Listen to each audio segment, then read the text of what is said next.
I still remember the way my mom looked at me when I first told her I wanted to be an artist, like I had confessed to a crime.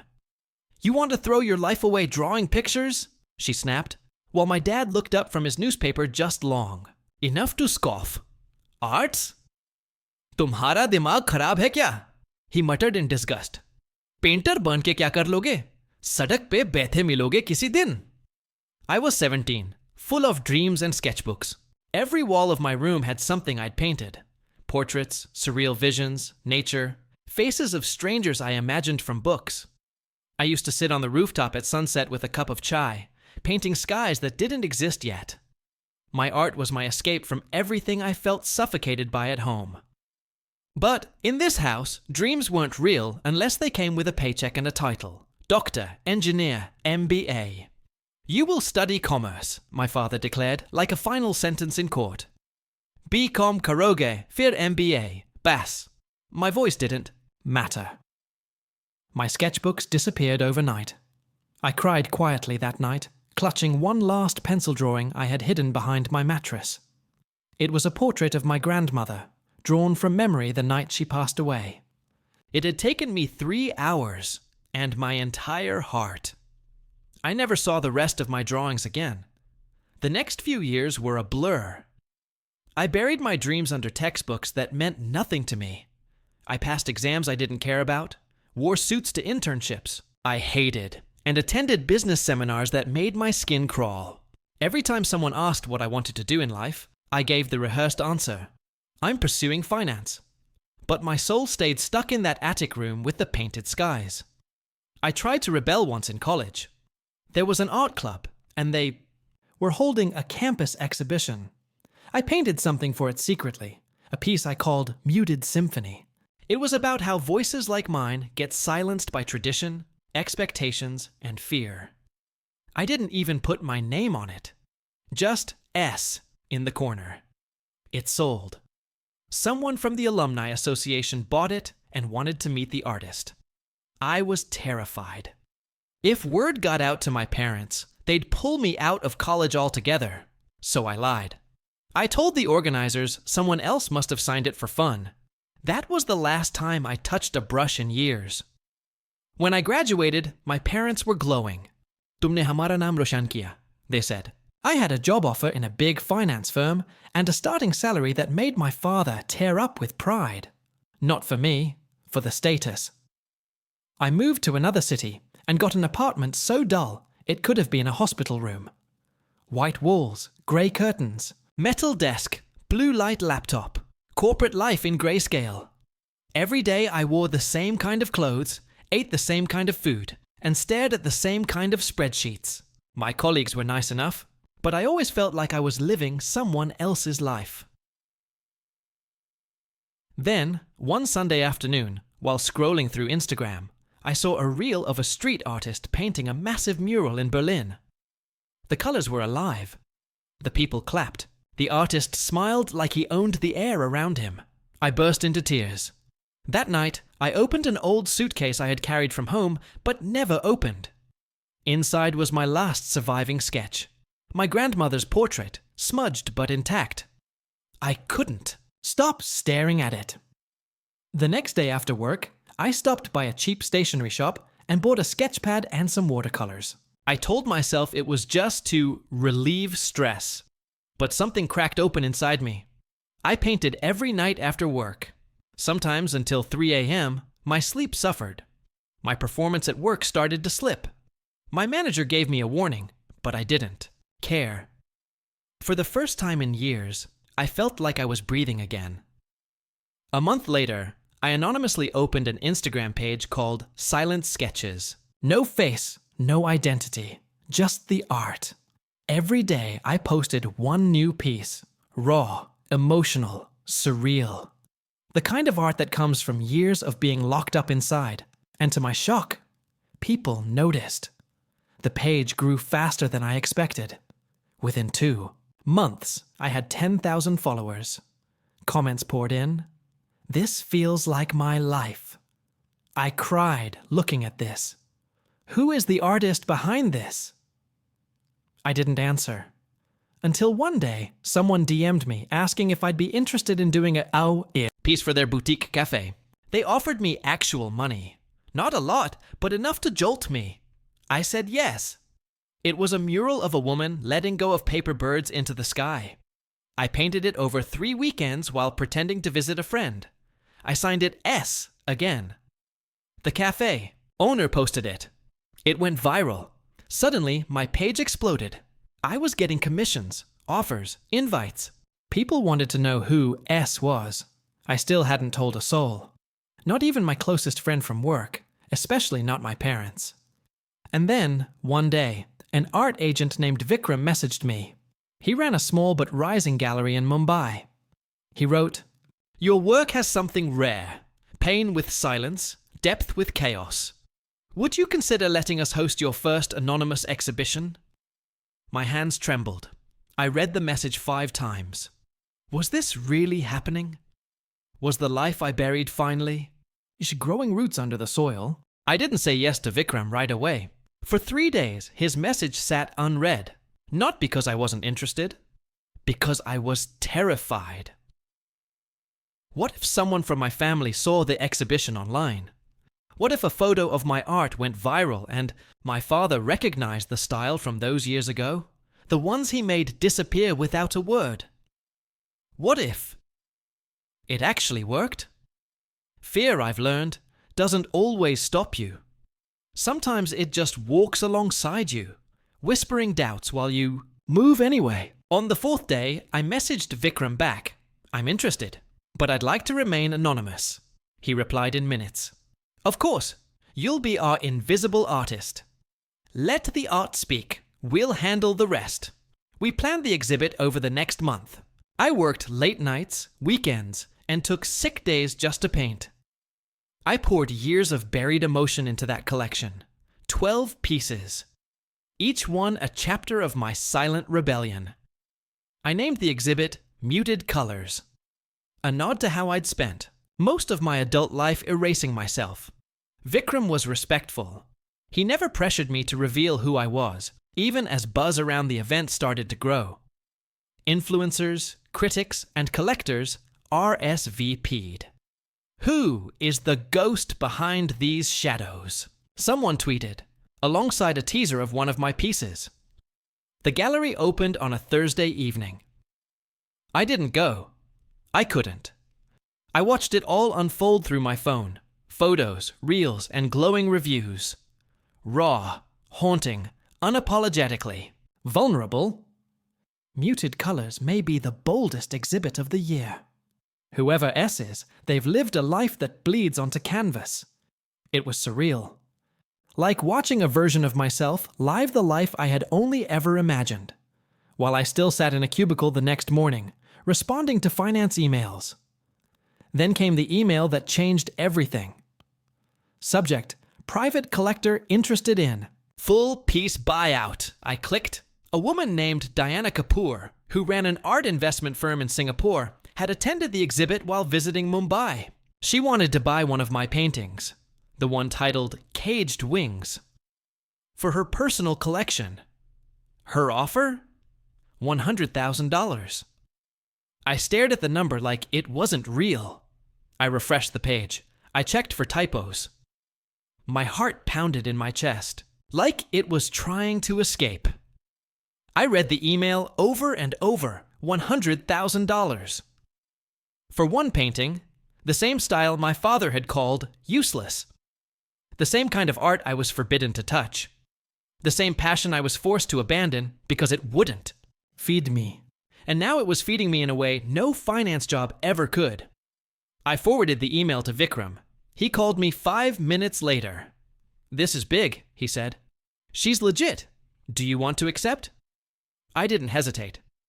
Yes. When the money came through, half up front, half after shipping, I cried in my empty apartment. I didn't scream. I didn't laugh. I just sat there, weeping. Not because I was rich, not because I'd won, because for the first time in my life, I felt seen. The next week, I quit my job. My manager didn't take it well. "You've got a future here, People would kill for this role. Why throw it away to play with paint like a teenager? I smiled. Because for the first time, I'm not. Pretending to be someone I'm not. He didn't understand. But I didn't need him to. What I did need to do was figure out how to tell my parents. But fate has a funny way of speeding things up. Because 3 days later, someone in my extended family, a cousin I barely spoke to, messaged me a screenshot of an Instagram reel. It was a clip from the exhibition, my mural, Caged Wings, in full view. And the caption said, "The anonymous artist behind Muted Colors just sold this piece for $100K. My cousin's message, "Wait, this is your style. Don't lie." Is this you? Panic hit me like a train. I didn't respond, but it was too late. The reel had gone viral in India. Art pages, college students, media outlets. Everyone was talking about the unknown Indian artist who had come out of nowhere and stunned the art world. And within 48 hours, I got a call from my mother. Her voice was cold. "I just saw something on Facebook. Is this true? Are you this S person?" Silence. I swallowed hard. Then I said the words I never thought I'd have the courage to say. "Yes, I am." The pause that followed was so long, I thought she had hung up. "You lied to us," she finally said.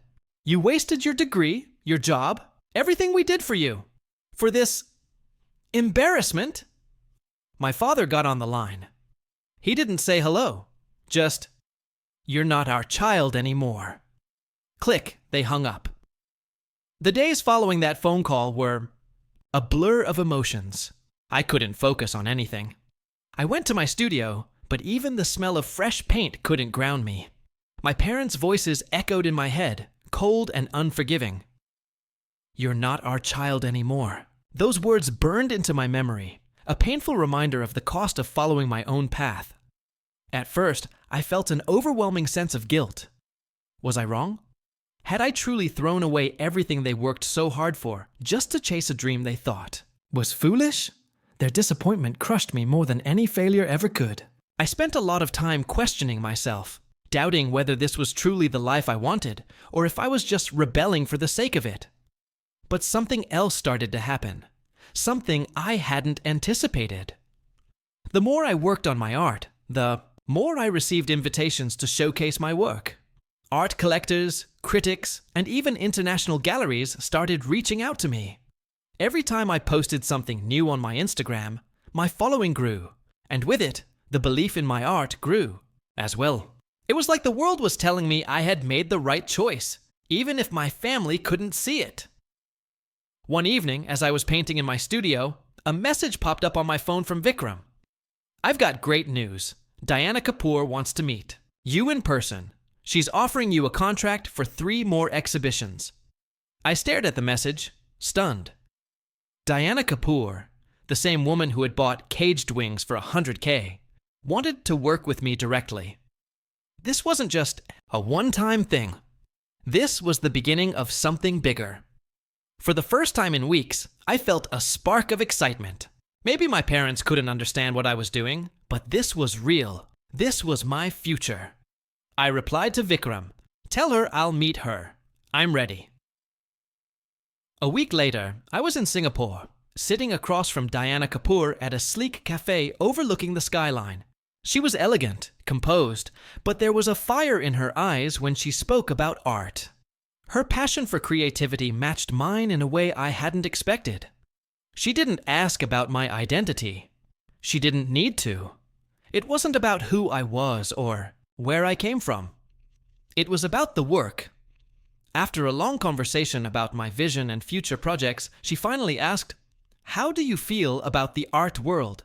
And where do you want to take your career?" I didn't hesitate. I want to create art that challenges people. Art that makes them question their assumptions about life. I want to leave something behind that isn't just pretty. I want to make them feel something. She smiled clearly, impressed. "Then you'll go far," she said, signing a contract for 3 more exhibitions in Europe and New York. The kind of exhibitions that would turn my work into international acclaim. But as the weeks passed, even as my career in the art world soared, the silence from my parents never broke. They never called. They never messaged. It was as if I had ceased to exist for them. I could feel my heart breaking every time I saw a family photo or heard someone mention their love for their parents. It made me realize how much I had once craved their approval. But the truth was, I couldn't keep living for them. It wasn't until a month later that I received a message from my cousin, the one who had first uncovered my secret. She had heard from my mother. Apparently, my parents had been watching my progress closely. They had been following my Instagram page, even though they refused to acknowledge me directly. And then came the unexpected message. It was from my mother. We saw the reviews. We saw the paintings. We were wrong. You've made something of yourself. I stared at the message in disbelief. It felt unreal. For years I had longed for this, their acknowledgement, their approval, even if it was late. But now the words didn't feel like a victory. It felt hollow. They were congratulating me, but it wasn't the kind of praise I had hoped for. It didn't erase the years of rejection, the pain of being told I wasn't good enough, that my dreams were worthless. I felt something shift inside me. I had come this far without them. I didn't need them to validate my worth. I had built my life with my own hands, fought for my passion, and created something that was mine. And it was beautiful. So, I took a deep breath and typed my reply. Thank you. But I found my place in the world, and it's not defined by anyone but me. I hit send. That was the last message I ever sent them.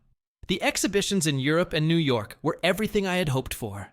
The world finally saw what I had known all along, that I was meant for this, that my art could speak to people in ways words never could.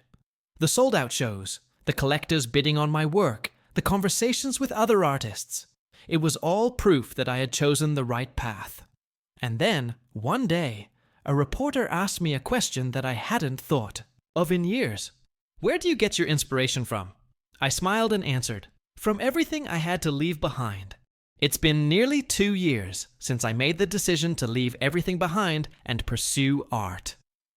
In that time, my career has taken off in ways I never imagined. I've held sold-out exhibitions in major cities, worked with high-profile collectors, and even had a piece featured in the Louvre.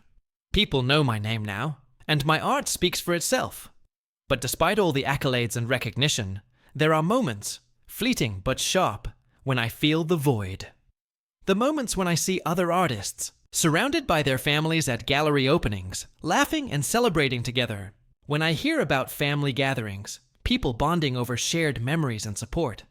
And then, there's me, alone. My parents and I have never spoken again after that last message I sent. There have been no phone calls, no holidays spent together, no apologies, no healing. It's almost like they vanished from my life completely. The art world has been everything I dreamed of, but there's still this emptiness inside of me, this ache that refuses to go away. But what's more surprising than my art world success is how I've come to feel about it. The art was never just a career choice for me. It was my escape, my rebellion, my way of reclaiming control of a life I had no say in. Art became my voice, my way of speaking out against the things that had been silenced. But somewhere along the way, I realized something important. I don't need their approval anymore. One morning, I found myself staring at a new piece I was working on. It was abstract, raw, filled with layers of thick, textured paint. I could feel the emotion pouring out of me as I worked. The anger, the sadness, the longing. But as I finished the last stroke, something shifted. This painting, unlike all the others, wasn't about proving anything to anyone. It wasn't about challenging the world or making a statement. It was simply about me, about how far I had come and how much I had fought to get here. I titled it Freedom Within, because for the first time in my life, I felt like I had freed myself from the weight of expectations, from the crushing demands of my family, from the need to be validated by anyone other than myself. I posted it on Instagram, as I always did. But this time, I didn't expect any grand reaction. I didn't expect it to go viral or to be featured in the media. I simply wanted to share it with the world because it was mine. Within hours, I received dozens of messages. Some were from art collectors, others from fans, but there was one that caught my eye. It was from my mother. It read, "We saw the exhibit. We saw the painting. It's beautiful. We're proud of you. We always have been, even if we didn't know how to say it." I froze, reading the message again. It wasn't an apology. It wasn't a grand gesture. It wasn't the validation I had craved for years, but it was something I hadn't expected. Recognition. My mother was acknowledging me, not as her child who had failed, but as an artist who had succeeded.